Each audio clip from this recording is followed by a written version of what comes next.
मैं अपनी बातों को तुलना देते हुए अब जिस घड़ी का इंतज़ार था वो घड़ी बिल्कुल सर पे आ चुकी है और इंतज़ार की जितनी घड़ियाँ थी वो सारी घड़ियाँ अब ख़त्म होती हुई नज़र आ रही है। अब इसके साथ अब शेख महफूजुर रहमान तैमी हफिज़हुल्लाह के बाद जो हमारे खुसूसी मुक़र्रिर होंगे और खुसूसी बयान जिनका होना है वह फ़ज़ीलतुल शेख अलीमुद्दीन यूसुफ मदनी रिसर्च स्कॉलर सऊदी अरब। जाने कब आँखों में चुभ जाए कोई बेरहम सच, मिराज फैज़ाबादी ने कहा था जाने कब आँखों में चुभ जाए कोई बेरहम सच, आईना भी देखने वालों ज़रा संभल कर देखना। फ़ज़ीलतुल शेख अलीमुद्दीन यूसुफ मदनी हफिज़हुल्लाह रिसर्च स्कॉलर सऊदी अरब।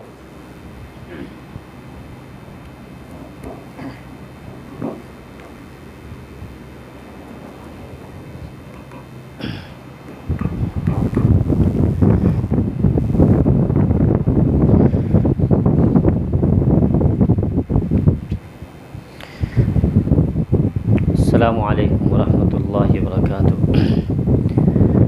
अल्हम्दुलिल्लाहि रब्बिल आलमीन वस्सलातु वस्सलामु अला रसूलिहिल अमीन व अला आलिहि व अस्हाबिहि अजमईन, अम्मा बाद। मुहतरम सामिईन, मुहर्रमुल हराम का महीना है और मैं कोई मुक़र्रिर टाइप का आदमी नहीं हूँ। कुछ बातें हैं जो मुनासिब समझता हूँ कि आपको बयान कर दूँ।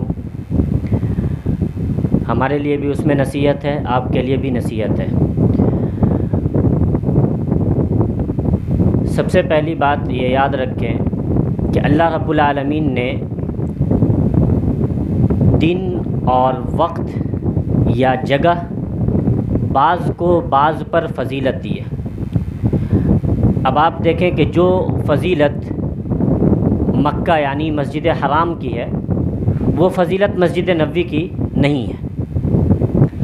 जो फ़जीलत मस्जिद नबवी की है वो मस्जिद अक़सा की नहीं है और जो मस्जिद अक़सा की है वो दूसरी मसाजिद की नहीं है। तो फ़जीलत वाली बाज़ जगहें होती हैं जिनको दूसरी जगहों से अलग और ख़ास किया जाता है। उसी तरह कुछ औक़ात होते हैं जो फ़जीलत वाले होते हैं, जिनमें रमज़ान का महीना है और हम सब जानते हैं जब वो महीना आता है तो इस तरह से हमारे ऊपर इबादत का एक मौसम आ जाता है और दिल इस तरह से इबादत की तरफ माइल हो जाता है कि कभी ख़याल भी नहीं आता कि हम रोज़ा तर्क कर दें, चाहे गर्मी जितनी भी हो, प्यास जिस कदर भी शदीद लगे, क्योंकि वो एक ख़ास फ़जीलत वाला दिन है, फ़जीलत वाले अय्याम हैं, तो दिल उस तरफ माइल होता है। उसी तरह से दूसरे दिनों से अलग 4 महीने हैं जिन्हें हुर्मत वाला कहा जाता है।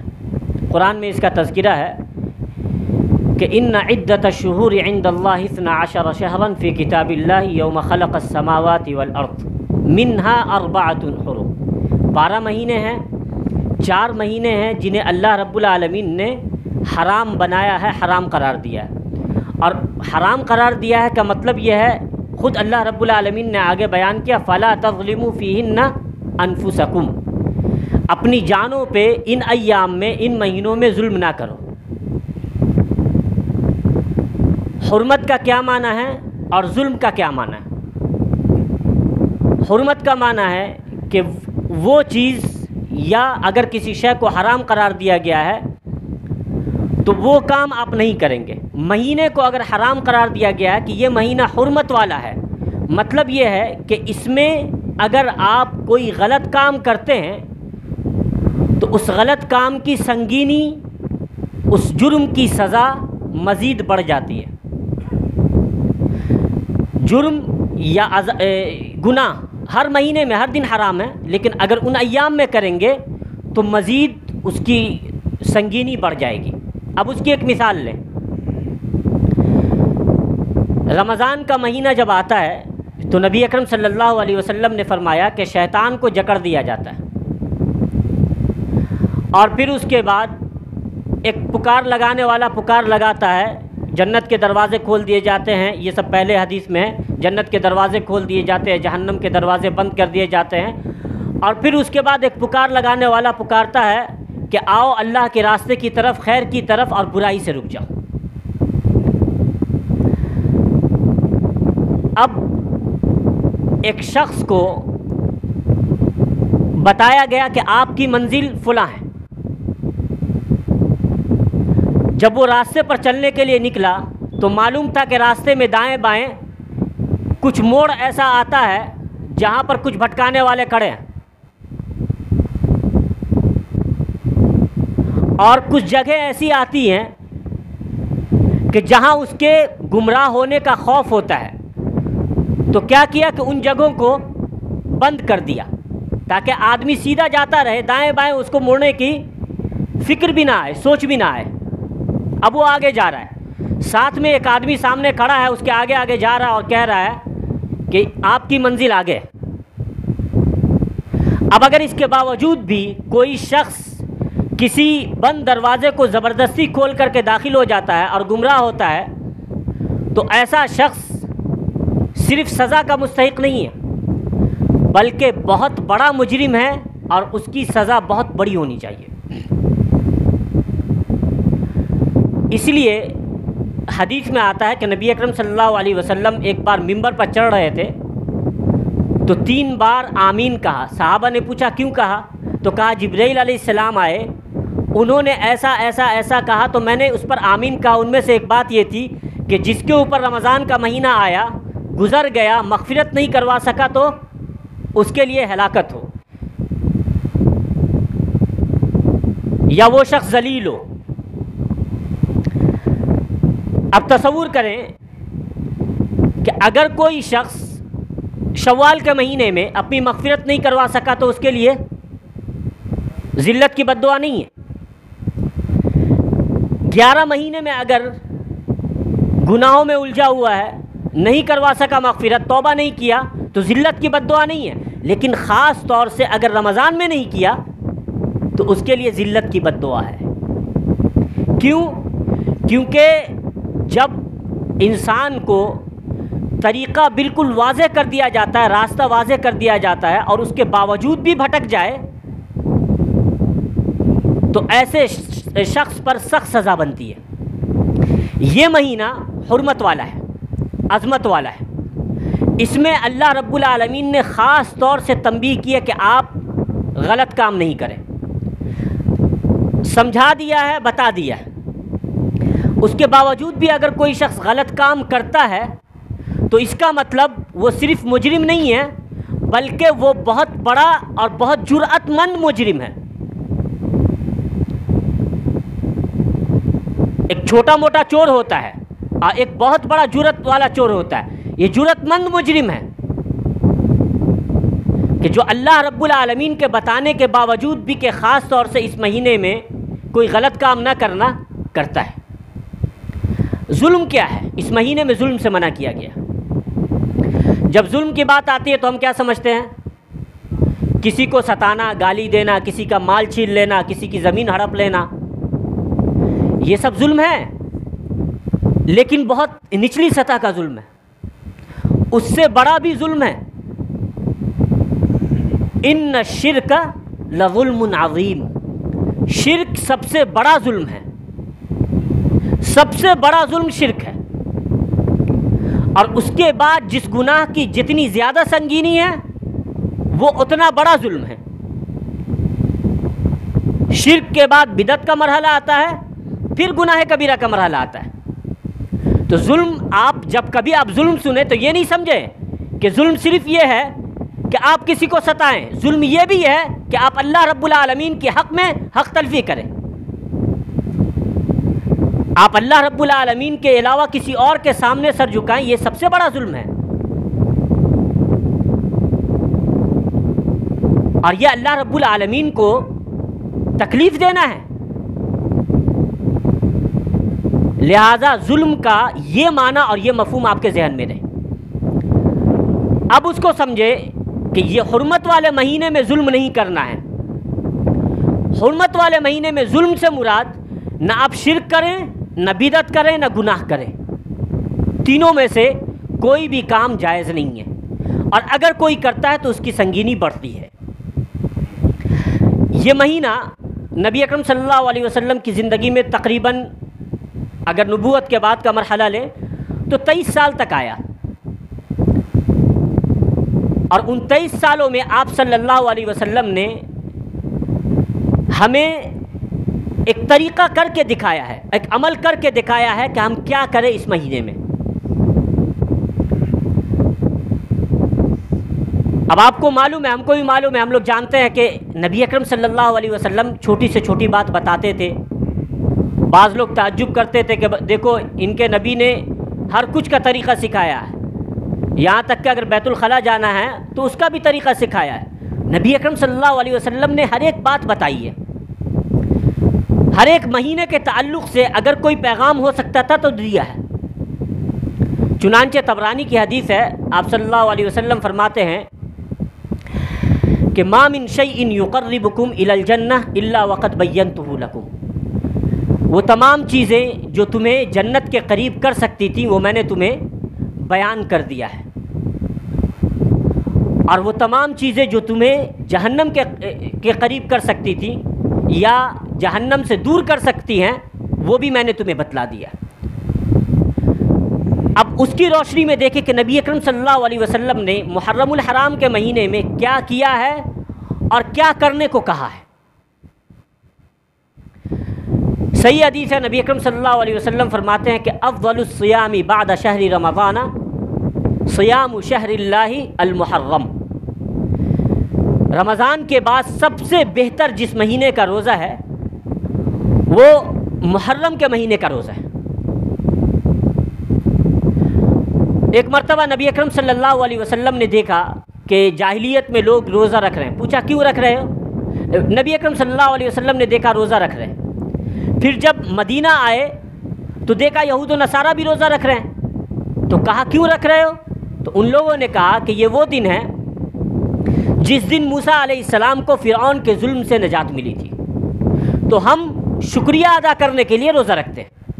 आप सल्लल्लाहु अलैहि वसल्लम ने फरमाया कि मैं और जो हमारे साथ मोमिनीन हैं वो उनका शुक्रिया अदा करने के ज़्यादा हक़दार हैं। तो आपने रोज़ा रखा और रोज़ा रखने का हुक्म दिया। ये दो ही ऐसी हदीस है और सिर्फ रोज़े के ताल्लुक़ से जो मुहर्रम के बारे में वारिद हुई है और जो आप सल्लल्लाहु अलैहि वसल्लम और सहाबा का अमल है। आप तलाश कर जाइए कुरान की तमाम आयात को, हदीस की पूरी किताब को, आलिम से जाकर के पूछ लीजिए कि नबी अकरम सल्लल्लाहु अलैहि वसल्लम मुहर्रम के महीने में इसके अलावा कुछ करते थे? मोहम्मद सल्लल्लाहु अलैहि वसल्लम जिनकी इत्तिबा का हमें हुक्म दिया गया है वो इसके अलावा और कुछ करते थे तो हमको बताइए। इसके अलावा आपको कोई दूसरी शय नहीं मिलेगी, सिवाय रोज़े के और कोई चीज़ नहीं है। और मैंने टॉपिक दिया था कि आप सल्लल्लाहु अलैहि वसल्लम ने मुहर्रम का महीना किस तरह गुजारा है। अब आप देख लें किस तरह गुजारा है, सिर्फ रोज़ा रख करके। न उसमें कोई ख़ास इबादत की है दूसरी, न उसमें कोई ख़ास सदक़ात किए हैं, न उसमें कोई ख़ास सोग मनाया है, न ही उसमें कोई ख़ास रस्म निकाली है, कोई काम नहीं किया। अच्छा, अब सवाल पैदा होता है कि आप सल्लल्लाहु अलैहि वसल्लम ने जब रोज़ा रखा तो यहूद व नसारा को देखा कि वो भी रोज़ा रखते थे और उनको देख करके कहा कि चलो हम भी रोज़ा रखते हैं। तो ये नहीं, इससे मफ़हूम ये नहीं लिया जा सकता कि यहूद व नसारा अगर कुछ करते हैं तो हम भी करें। हमने इसलिए नहीं किया कि यहूद व नसारा ने किया, बल्कि इसलिए किया कि नबी अकरम सल्लल्लाहु अलैहि वसल्लम ने किया। लेकिन जब आपको ये पता चला, सहाबा ने कहा कि इन्नहु यौमुन तुअज़्ज़िमुहुल यहूद, बाज़ रिवायत में कहा तुअज़्ज़िमुहुल यहूद व नसारा, कि यहूद व नसारा इस दिन की ताज़ीम करते हैं। अब बात कहाँ आ गई? बात सिर्फ रोज़ा तक महदूद नहीं रही, बात साथ में ताज़ीम की भी आ गई कि वो रोज़ा क्यों रखते हैं, क्योंकि उस दिन की अज़मत समझते हैं। तो नबी अकरम सल्लल्लाहु अलैहि वसल्लम ने ये नहीं कहा कि तुम भी अज़मत करो, ताज़ीम करो उस दिन की, बल्कि कहा कि फिर हम अगले साल जब हम आएंगे, अगला साल जब आएगा तो हम इनकी मुखालफत करेंगे और हम 9 तारीख को रोज़ा रखेंगे। भाई बंद कर दे उसको। हम अगले साल 9 तारीख को रोज़ा रखेंगे। क्यों? क्योंकि यहूद व नसारा इस दिन को अजीम समझते थे। अब आज के ज़माने में आप देख लें कि इस दिन को अजीम कौन लोग समझते हैं। जो शख्स इस दिन को अजीम समझता है, यकीन माने वो शख्स या तो यहूदी है या फिर यह कि यहूदी के रास्ते पर है। इमाम शाफी रहमहुल्लाह कहा करते थे कि शिया यहूदियों के हिमार हैं, जब कभी इनको कोई फितना करना होता है तो उस पर सवार हो जाते हैं।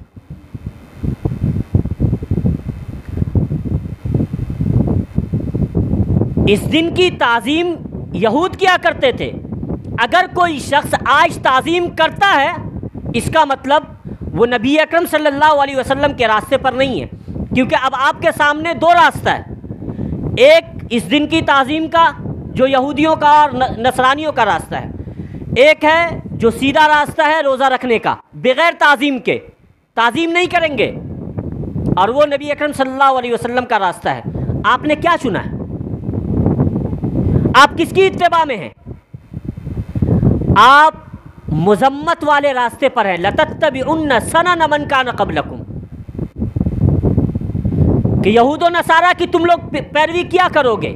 सहाबा, उस वक्त सहाबा ने ताज्जुब किया, कहा मन क़ब्लकुम, आप कह रहे पहले के लोगों की, तो उन्हें हैरत हुई, कहा कि यहूद व नसारा की हम पैरवी करेंगे।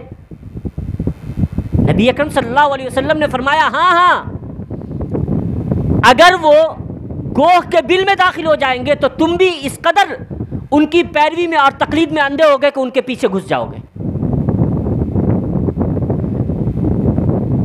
मतलब ये कि अब गोह के बिल में तो आदमी दाखिल नहीं हो सकता है, लेकिन मफहूम यह है उसका कि अगर बद से बदतर काम करेंगे तो तुम करोगे उसको, क्योंकि यहूदियों ने किया है। अब जानते हैं आज क्या मसला है, यूरोप का ट्रेंड है, हम करेंगे। वो बाल ऐसा काटते हैं तो हम भी काटेंगे, वो कपड़ा ऐसा पहनते हैं तो हम भी पहन। कौन है वो लोग? पैरवी कर रहे हैं। हत्ता के बदी इतनी ज़्यादा हो जाएगी और उनकी तकलीद में ये बाज़ लोग ऐसे अंधे हो जाएंगे कि लोग जिस तरह से आज खुलेआम जिना कर रहे हैं, कुछ लोग जिना करेंगे। तो ये उनके रास्ते पर हैं। और जो शख्स राह हिदायत से भटक गया, उसका अंजाम कभी बेहतर नहीं हो सकता। इस दिन की ताज़ीम एक मुमिन नहीं कर सकता। अगर आप दावा कर रहे हैं मोहम्मद सल्लल्लाहु अलैहि वसल्लम के उम्मती होने के, तो आप नहीं कर सकते हैं। और अगर आप कर रहे हैं अज़मत उस दिन की, तो आपके उम्मती होने में शक है। अब आप मशकूक लोगों की लिस्ट में आ गए। अब यहाँ एक और दूसरा अहम मसला है। बाज़ लोग आपको कहेंगे कि चूँकि ये जो वाक़या करबला हुआ आप सल्लल्लाहु अलैहि वसल्लम के बाद हुआ है, इसलिए आप सल्लल्लाहु अलैहि वसल्लम ने उसके बारे में कोई अमल नहीं किया। उसके ताल्लुक़ से हज़रत मूसा अलैहिस्सलाम का वाक़या कब हुआ? आपके ज़माने में हुआ था? नहीं, काफ़ी पहले हुआ था, जब आप नहीं थे। जब आपको पहले के वाक़ये की ख़बर दे करके अल्लाह रब्बुल आलमीन ने ये इजाज़त दी, ये हुक्म दिया कि आप उसके शुक्राने के तौर पर रोज़ा रखें, आपको बाद के वाक़ये की अल्लाह ख़बर नहीं दे सकते थे? जब आपको क़यामत के अलामात की ख़बर दी गई जो कि बाद में होनी है, आपको इस वाक़ये की ख़बर क्यों नहीं हो सकती? जब आप सल्लल्लाहु अलैहि वसल्लम ने ये बता दिया कि मेरा ये एक बेटा जो है मुसलमानों के दो अजीम गुरोह के दरमियान जब इख्तिलाफ और फितना हो जाएगा तो ये सुलह करवाएगा, ये बता रहे हैं। लेकिन ये नहीं बता रहे हैं कि जब इख्तिलाफ होगा तो उस इख्तिलाफ में अगर कुछ ऐसा होता है तो तुम उसकी रस्म भी मनाना और सोग भी मनाना। यानी उस ज़माने के ताल्लुक़ से, जिस ज़माने में ये वाक़या हुआ है, उस ज़माने के ताल्लुक़ से आपने पेशन गोई फरमाई है कि इख्तिलाफ होगा और सुलह भी होगी, लेकिन वो अमल नहीं बताया जो ये लोग करते हैं। तो अगर वो अमल मसनून होता, जायज़ होता, तो आप सल्लल्लाहु अलैहि वसल्लम यकीनन बताते। इसलिए इस्लाम कहते हैं वो दीन जो गारे हिरा में नाजिल होना शुरू हुआ और आप सल्लल्लाहु अलैहि वसल्लम की वफ़ात तक मुकम्मल हो गया, यही इस्लाम है। और वमन यब्तग़ी गैरल इस्लामी दीनन फलन युक़बल मिन्हु, जो इस इस्लाम के अलावा कोई और दूसरा इस्लाम लाता है, उस पर अमल करता है, फलन युक़बल मिन्हु, उससे उसका अमल कबूल नहीं किया जाएगा। वहुव फ़िल आखिरति मिनल ख़ासिरीन, और ऐसा शख्स आखिरत में नुकसान उठाने वाला होगा। अब इसको समझे कि आप सल्लल्लाहु अलैहि वसल्लम ने जब एक बात, एक अमल करके दिखा दिया, बता दिया, और उसके बाद आप सल्लल्लाहु अलैहि वसल्लम की वफ़ात हो गई, एक मुसलमान होने के नाते हमारा ईमान यही है कि दीन मुकम्मल है। अगर कोई इसमें शक करता है तो मुसलमान नहीं है, क्लियर है। दूसरी बात नहीं हो सकती है कि हो भी सकता, नहीं भी हो सकता, नहीं है। नंबर 2, अगर कोई शख्स उसमें इजाफा करता है, वो इजाफा उसका ज़ाती इजाफा है, अल्लाह और अल्लाह के रसूल की जानिब से नहीं है। और अगर कोई अपना ज़ाती इजाफा करता है तो वो इस्लाम नहीं बन सकता, क्योंकि इस्लाम वो है जो अल्लाह ने नाजिल किया। नंबर 3, अगर कोई शख्स ये समझ के इजाफा करता है कि ये अच्छा काम है, वो फिर ये समझता है कि ये अच्छा काम नबी सल्लल्लाहु अलैहि वसल्लम ने तो बताया ही नहीं था, उसको हम बता रहे हैं, तो आप इल्ज़ाम लगा रहे हैं नबी सल्लल्लाहु अलैहि वसल्लम पे, नाउज़ुबिल्लाह, कि ये इतना अच्छा काम था कि उम्मत के लिए बड़ी आसानी थी कि एक दिन हु और हाँ कर लेते और साल भर सोए रहते और वही हुआ आपके जन्नत की टिकट हो जाती। इतनी अच्छी बात, इतना आसान अमल और जन्नत मिल रही है, उसको नबी सल्लल्लाहु अलैहि वसल्लम ने नहीं बताया। या तो आपने इसलिए नहीं बताया कि वो गलत है और यही हक है, या फिर अगर आप ये दावा करते हैं कि ये अच्छा है तो नबी अकरम सल्लल्लाहु अलैहि वसल्लम पर इल्ज़ाम लगाते हैं। तो अपने ईमान का जायज़ा ले, क्योंकि गुस्ताखी है ये। ऐसा अमल जो आप सल्लल्लाहु अलैहि वसल्लम के बाद लोगों ने किया है, उस अमल को इस्लाम में बिदअत कहते हैं, और ये सबको मालूम है। नबी अकरम सल्लल्लाहु अलैहि वसल्लम ने फरमाया, मन अहदथ फ़ी अमरिना हाज़ा मा लैसा मिन फ़हुव रद्द, जिसने हमारे इस दीन में कोई ऐसी चीज़ ईजाद की, नई बनाई, जो इस दीन का हिस्सा नहीं है, फ़हुव रद्द, तो वो मरदूद है। दीन के तमाम आमाल खैर के हैं, दीन के तमाम आमाल जन्नत में ले जाने वाले हैं, दीन के तमाम आमाल अल्लाह को राज़ी करने वाले हैं, और वो तमाम आमाल नबी अकरम सल्लल्लाहु अलैहि वसल्लम ने बता दिए हैं। अब अगर कोई किसी अमल को खैर का अमल बता करके किसी से करवाता है, इसका मतलब यह है कि वो दीन में इजाफा करता है, और इजाफा किसी चीज़ में तब होता है जब उसमें नक्स होता है। अगर कमी नहीं होगी तो आप उसमें इजाफा कैसे करेंगे? लिहाजा किसी का ये दावा करना कि ये इजाफ़ा अच्छी चीज़ है, इस बात की दलील है नाउज़ु बिल्लाह के दीन में कमी थी, एक अच्छाई की कमी थी। और ये अल्लाह रब्बुल आलमीन पे ये उंगली उठाना हुआ, बड़ी ख़तरनाक बात है। बिदअत आप समझ गए। ताज़िया जो ईजाद हुई है वो तकरीबन 352-353 की ईजाद है हिजरी की। कोई मुइज़्ज़ुद्दौला करके एक शख्स था, उसने इसको ईजाद किया था, शिया था। अभी इस पर भी आएंगे कि शिया कौन है। शिया था, उसने ईजाद किया, और वो था हाकिम। तो पहले साल जब उसने सबको कहा कि तुम लोगों को ताज़िया करना है और ऐसे ये सब अमल करना है, तो सुन्नियों को बड़ा अजीब लगा और उनको हैरत हुई, तो उन्होंने नहीं किया। लेकिन जब दूसरा साल आया तो उसने ज़बरदस्ती सबसे करवाया, और इस वजह से शिया और सुन्नी में 353 हिजरी में काफ़ी बड़ा फसाद हुआ था, बड़ी खुंडेजी हुई थी।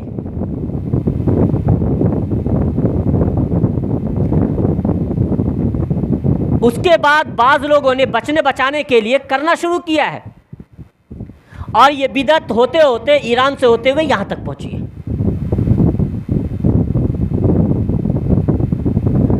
शियों की ईजाद करदा चीज़ को हम और आप बंद करवाते हैं, उसको ख़त्म। शियों की ईजाद करदा चीज़ को हम और आप या हम में से बास अब अमल कर रहे हैं। वो चीज़ जिस ज़माने में पैदा हुई, उस ज़माने में सुन्नियों ने उसका भरपूर रद्द किया था, बल्कि उसकी वजह से अपनी जानें दी। और आज बात सुन्नी हजरात उसको करने में पेश रहते हैं। आप जानते हैं शिया कौन है जिसके साथ आप मिल करके ये अखाड़ा निकालते हैं, ये ताज़िया निकालते हैं, और न जाने कौन कौन सी नई नई बिदतें निकालते हैं।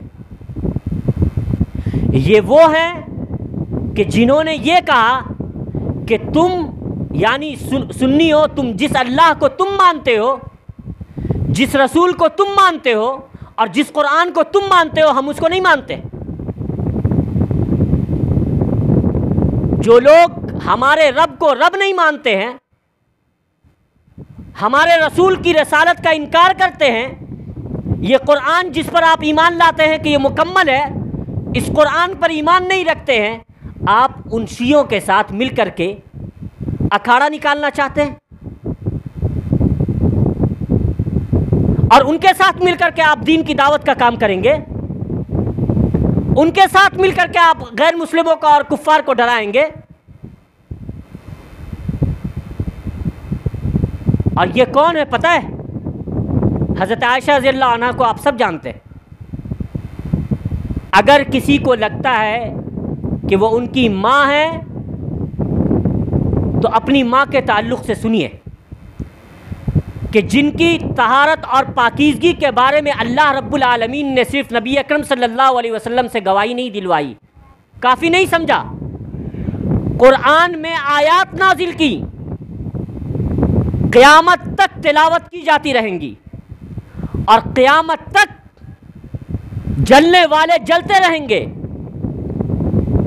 इसलिए ये इस कुरान का इनकार करते हैं, क्योंकि ये कुरान हज़रत आयशा रज़ियल्लाहु अन्हा की तारत और पाकीज़गी की दलील है। और इसी कुरान में आया यइज़ुकुमुल्लाहु अन तऊदू लिमिस्लिही अबदन इन कुंतुम मुमिनीन। अगर मुमिन हो तो आइंदा से ये लफ्ज़ नहीं निकालोगे कि हज़रत आयशा रज़ियल्लाहु अन्हा ने नऊज़ु बिल्लाह कुछ गलत काम किया था।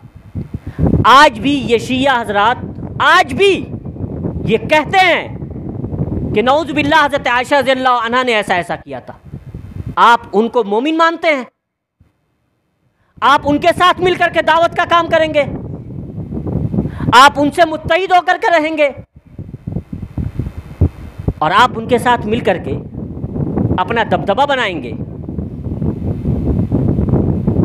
ये वो हैं कि जिन्होंने नऊज़ु बिल्लाह, अबू बकर उमर रज़ियल्लाहु अन्हुमा को आप लोग जानते हैं ना, अबू बकर रज़ियल्लाहु अन्हु कौन थे? पता है कि लोगों को? अबू बकर रज़ियल्लाहु अन्हु पहले खलीफा थे। अपनी तारीख़ जानिए। अबू बकर रज़ियल्लाहु अन्हु पहले खलीफा थे, फिर उनके बाद दूसरे खलीफा हज़रत उमर रज़ियल्लाहु अन्हु हुए। ये कहते हैं कि नऊज़ु बिल्लाह अबू बकर उमर इबलीस से ज़्यादा बड़े काफिर हैं। और पता है वो कौन है? अबू बकर उमर रज़ियल्लाहु अन्हुमा। नबी अकरम सल्लल्लाहु अलैहि वसल्लम बयान कर रहे हैं कि फ़ुला फ़ुला फ़ुला ऐसा वाक़या होगा और उस पर मैं ईमान लाता हूँ, अबू बकर ईमान लाते हैं, उमर ईमान लाते हैं। ज़रूरत ही नहीं समझी उनसे पूछने की कि तुम ईमान लाते हो कि नहीं। उनके ईमान पर इतना यकीन था आप सल्लल्लाहु अलैहि वसल्लम को कि जब कहा कि मैं ईमान लाता हूँ, साथ में दोनों को भी ले लिया बगैर पूछे। जिनके ईमान की गवाही आप सल्लल्लाहु अलैहि वसल्लम ने दी हो, उनको ये लोग नऊज़ बिल्लाह इबलीस से बड़ा काफिर कहते हैं। अब आपने देखा किस तरह से उसने, शुरू में मैंने कहा था कि ये लोग कहते हैं कि आपके रसूल को हम रसूल नहीं मानते। देखिए नहीं मानते, मिल गई ना दलील। और इस तरह बेशुमार मामलात हैं।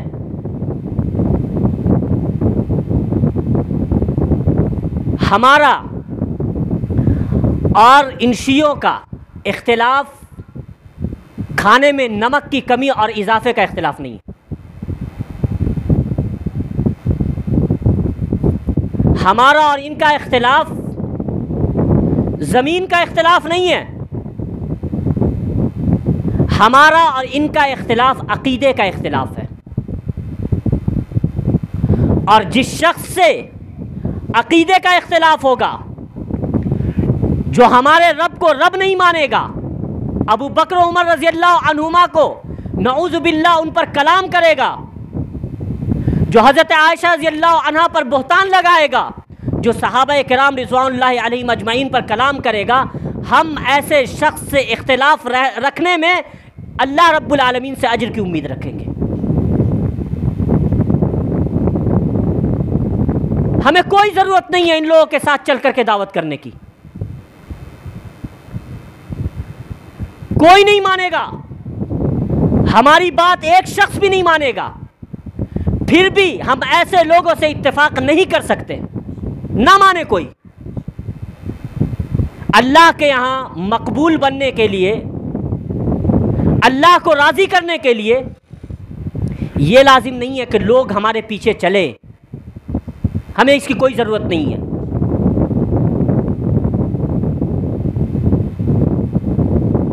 हम भीड़ इकट्ठी करके और उस भीड़ में अल्लाह रब्बुल आलमीन के ऊपर कलाम करने वाले हों, सहाबा के ऊपर कलाम करने वाले हों, हम ऐसी भीड़ को नहीं चाहते। हम ऐसी खालिस जमात चाहते हैं, जो जमात जब अल्लाह रब्बुल आलमीन का तज़किरा आए तो उसके दिल में अल्लाह रब्बुल आलमीन की अज़मत की बात आए, मोहम्मद सल्लल्लाहु अलैहि वसल्लम की बात आए तो इत्तिबा का जज्बा जागे, सहाबा किराम की बात आए, एक अदना से अदना सहाबी की, तो अपने आप को उनके सामने अपनी पूरी जिंदगी के अमल को हकीर समझे। गर्चे एक आदमी हो, गर्चे एक ऐसा शख्स हो जिसे बोलने की और बिस्तर से हरकत करने की इस्तिताअत नहीं हो, हम ऐसे शख्स की शहादत को काफ़ी समझेंगे।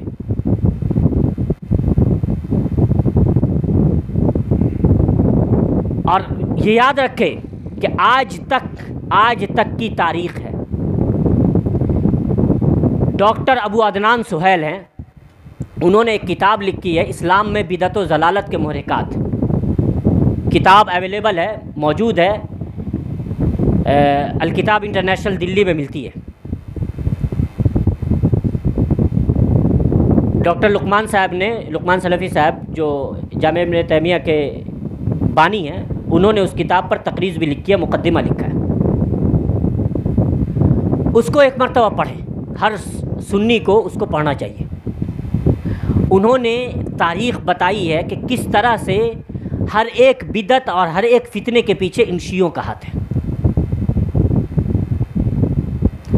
अभी हमारे नाज़िम साहब बता रहे थे कि हमारी हुकूमतें गई हैं, उन्होंने क्यों भी बताया कि क्यों गई हैं, लेकिन उसमें एक और इजाफा कर ले कि कौन लोग थे जिन्होंने इस हुकूमत को गिराने में सिर्फ किरदार नहीं अदा किया बल्कि गिराया है। अब आपका भाई पीछे होगा, आपकी टांग पीछे से तोड़ेगा तो आपको बचने का मौका नहीं मिलेगा। जितनी भी ऐसी तारीख़ है, चाहे बगदाद से लेकर के हिंदुस्तान तक की हो, तमाम फितनों में और तमाम हुकूमत के सुकूत में, गिरने में इन शियों का, मैं सिर्फ बुनियादी नहीं कहूँगा, मुकम्मल किरदार है, बुनियाद से लेकर आखिर तक। तारीख़ पढ़ें, आपको समझ में आएगा। और इस्लाम में जितनी भी बिदात आई है वो इन लोगों ने दाखिल की हैं। उस किताब को एक मरतबा पढ़े, बहुत फ़ायदा होगा। लिहाजा अगर किसी को लगता है कि हम ये जिस्मानी इत्तेहाद करके, जिस्मानी तौर पर साथ में मिल कर के, अक़ीदे का इख्तिलाफ बाकी रखते हुए कि चलो तुम जो अक़ीदा रखते हो, तुम सहाबा को गाली देते हो, कोई बात नहीं है, तुम्हारा अमल है, ऐसा हम नहीं कर सकते। अगर किसी को लगता है ऐसा, तो वही इस आयत को याद रख के, तहसबुहुम जमीआ व कुलूबुहुम शत्ता। बज़ाहिर तो देखने में एक जगह मुज्तमा है, लेकिन दिल अंदर से मुख्तलिफ है। इनका दिल का इख्तिलाफ असल इख्तिलाफ है। वरना जितनी मदद अबू तालिब ने की है नबी अकरम सल्लल्लाहु अलैहि वसल्लम की, उस पर तो उसको बहुत ज़्यादा कुछ मिलना चाहिए था, लेकिन दिल का इख्तिलाफ था। असल अक़ीदे का इख्तिलाफ है। सहाबा ने जंग क्यों की? ज़मीन के लिए नहीं, सिर्फ़ और सिर्फ अक़ीदे के इख्तिलाफ की वजह से। लिहाजा अगर कोई अक़ीदे का इख्तिलाफ रखेगा, और वो भी इतने बड़े बड़े बुनियादी इख्तिलाफ, तो कम अज़ कम मैं तो ऐसे लोगों के साथ चलने का कायल नहीं। अच्छा, बाज़ लोग, जैसा कि हमारे शेख महफूज साहब ने कहा, डराने का, बोलते कहते हैं कि हम डराते हैं उन लोगों को। डराना आपका काम है, ये तो अक़ीदा ही गलत है। अल्लाह रब्बुल आलमीन अगर किसी के दिल में आपका खौफ नहीं डालेगा, नहीं डरा सकते हैं आप, ये अल्लाह का काम है। इसीलिए सलफ़ कहते हैं कि मन खाफ अल्लाह अखाफ अल्लाह मिन्हु कुल्ल शै, कि जो अल्लाह का खौफ रखता है सिर्फ उसी से अल्लाह रब्बुल आलमीन हर चीज़ को डराता है। दुनिया की हर चीज़ उससे खौफ खाती है। शर्त है आप अल्लाह का खौफ रखें। अज़ान हो रही है, शायद हो रही है अज़ान।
बात चल रही थी खौफ के ऊपर।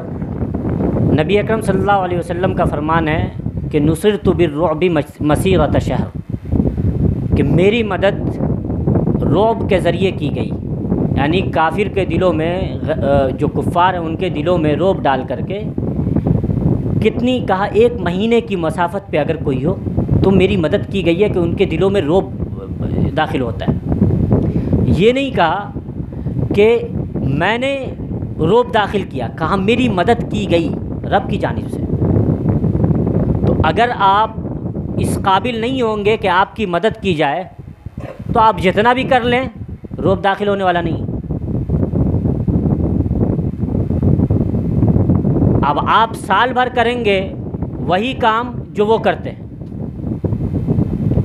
और एक दिन के लिए आप उनको डराएंगे, तो ऐसा कौन सा आपने तीर मार लिया है कि एक दिन में वो आपसे डर जाएंगे। तो इसलिए तरीक़ा वो इख्तियार करें जो तरीक़ा अल्लाह और अल्लाह के रसूल सल्लल्लाहु अलैहि वसल्लम ने बनाया है। और वो लोग जो आपसे कदम कदम पर इख्तिलाफ़ रखते हैं उनके साथ उठने बैठने चलने फिरने से परहेज़ करें, क्योंकि ये आपको, आपके ईमान को तस्लीम नहीं करते हैं और आप इनके साथ मिलकर के मौज उड़ाते हैं। दीन लज्जत का नाम है, सैर व तफरीह का नाम है। दीन तो है ही नहीं सैर व तफरीह। दीन पर अमल तो मुश्किल अम्र है।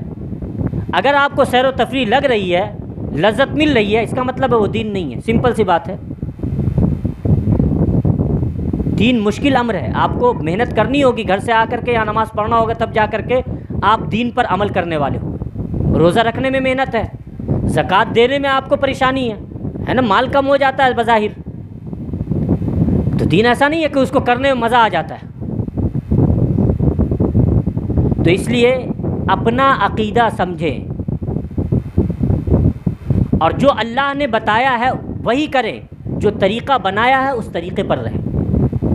वरना हमारा क्या है, मैं आपको आकर के बताऊंगा, मैं चला जाऊंगा, आप कीजिए ना कीजिए, मैं ज़बरदस्ती थोड़ी करने आया हूँ।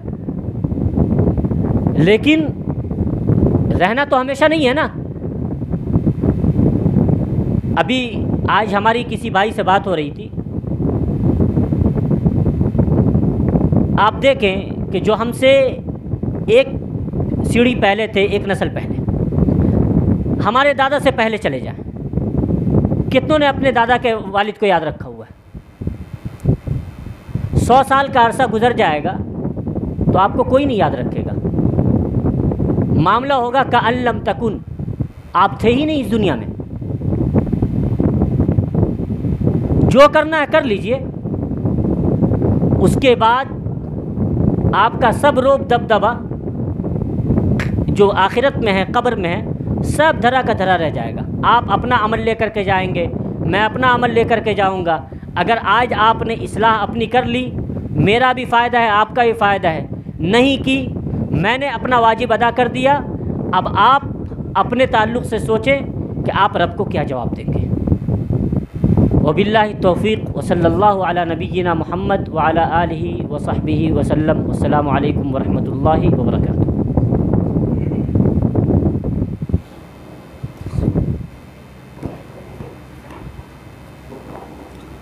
माशाअल्लाह जज़ाकल्लाहु खैरा व अहसनल जज़ा फिद्दारैन। फ़ज़ीलतुल शेख अलीमुद्दीन यूसुफ़ हाफ़िज़हुल्लाह हम सबको जो है शीई प्रोपेगेंडा और शीई ख़तरात जो है उससे आगाह फरमा रहे थे, उनके अक़ायद को समझा रहे थे। आप जब किताबों का मुताला कीजिएगा तो ये अल्फाज भी आपको पढ़ने को मिलेंगे कि शीइयों का ये अक़ीदा और मानना है कि जहाँ जहाँ इस्लामिक हुकूमत अभी कायम है और जिस हद तक वो कामयाब है अपनी हुकूमत कायम करने में, उस हुकूमत को गिराना शीइयों के अव्वलीन फरीज़ा में सबसे अहम फरीज़ा है। और कोई भी शख्स बेहतरीन आदमी नहीं हो सकता है उस वक्त तक जब तक कि वो सुन्नी या सल्फियों की हुकूमत को गिरा न दे। आप आगे बढ़िएगा, सफ़ात को उलटिएगा, ये अल्फाज मिलेंगे कि अल्लाह रब्बुल आलमीन ने है जिब्रील अलैहिस्सलाम को नबूवत लेकर के है अली रज़ियल्लाहु अन्हु के पास भेजा था, लेकिन नऊज़ु बिल्लाह जिब्रील अमी गलती कर गए और नबूवत लेकर के मोहम्मद रसूलुल्लाह सल्लल्लाहु अलैहि वसल्लम के पास चले आए। सफ़ात उलटिएगा तो ये भी मिलेगा कि नबी अकरम सल्लल्लाहु अलैहि वसल्लम जिंदा ही थे, लेकिन अबू बकर उमर ने ले जा करके आपको दफन कर दिया।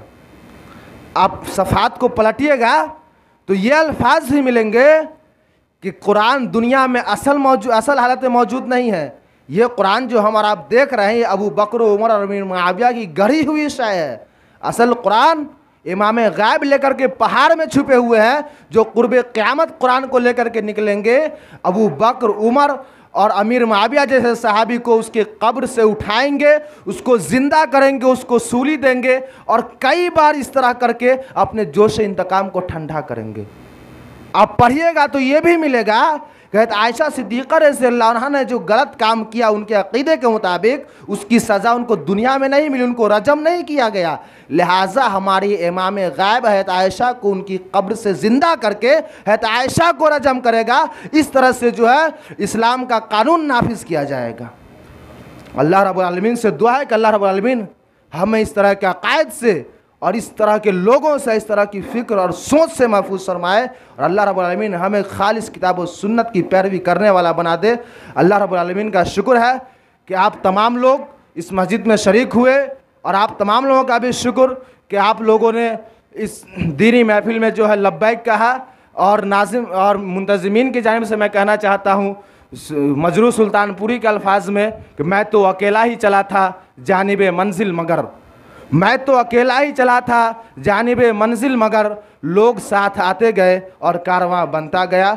अब इसी तरह से इस कारवे का इख्तिताम हो रहा है। अल्लाह रब्बुल आलमीन से दुआ है कि हम लोगों ने जितनी बातें सुनी और जितनी बातें समझी उन सब के ऊपर अमल करने की तौफीक अता फरमाए। आमीन। व आखिरु दावाना अल्हम्दुलिल्लाहि रब्बिल आलमीन। वस्सलामु अलैकुम व रहमतुल्लाहि व बरकातुहू।